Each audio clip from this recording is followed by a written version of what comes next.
Кадор – одна из самых быстрых и полноводных рек Абхазии. В период половодья река представляет немалую опасность для близлежащих территорий, выходя из берегов и подтапливая домовладения и участки. Она не раз наносила ущерб сельхозугодиям и имуществу жителей села Дзюбжа, Уарча, Катикыт. Поэтому на основании экологического заключения по согласованию с президентом Асланом Бжане было принято решение провести работы по выпрямлению русла реки. Кадор очень серьезная река, и река наносила огромный, колоссальный ущерб местным жителям. А работы проводятся с той целью, чтобы предотвратить возможность выхода и нанесения ущерба. В селе Катикыт на участке ЛЭП 220-110 работы ведутся на протяжении 1,5 месяцев. Здесь устраивается канал, длина которого составляет более 2000 метров, ширина 200 метров, средняя глубина канала 1,5 метра. В канал ляжет основное русло реки.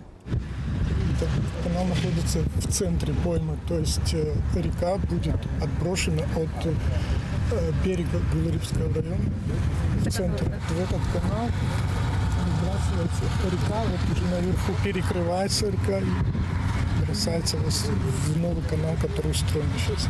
Директор подрядного предприятия Нирудинвест Бинур Квирай отмечает, что выпрямление русла – это острая необходимая мера. И если не заниматься рекой, она может затопить до 5000 хозяйств, включая аэропорт, подчеркнул Квирай.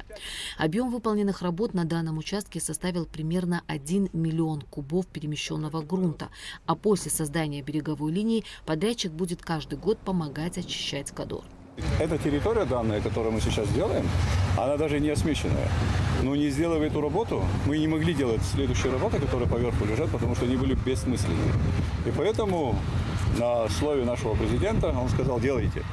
И мы тут же приступили, получив предписание экологии, предписание УКСа, и мы начали выполнять эти работы. Такую работу на реке до сегодняшнего времени, покуда вот Аслан Георгиевич нам дал такую возможность, здесь не проводилось на протяжении 30 лет. Это точно. По словам Квирая, такие мероприятия, но в меньших масштабах, должны вестись круглый год, потому что река несет огромное количество инертного материала. В советское время, согласно архивным данным, на реке Кадор стояло около 100 единиц техники, которая работала круглый год, а из бюджета расходовалось до 4 миллионов советских рублей ежегодно. Эти работы должны быть круглогодичные. Здесь, на реке Кадор, всегда они были таковыми. Если кто-то вам скажет о том, что мы эти работы выполнили, они будут стоять вечно здесь, это нет. Так быть не может. Потому что нанос огромный, Кадор несет огромное количество инертного материала. Если мы вяжемся с какой-нибудь компанией зарубежной, которая будет у нас, в том числе российская, которая будет у нас забирать большое количество инертного материала, мы, естественно, выбирая инертный материал, можем регулировать реку. И если не будет этого контракта, мы каждый год должны будем заходить и выполнять огромную работу. В общей сложности работы по выпрямлению русла реки ведутся около 3 месяцев. Сметная стоимость составляет более 60 миллионов рублей. Ирина Арш, Балаура Капш, Абхазское телевидение.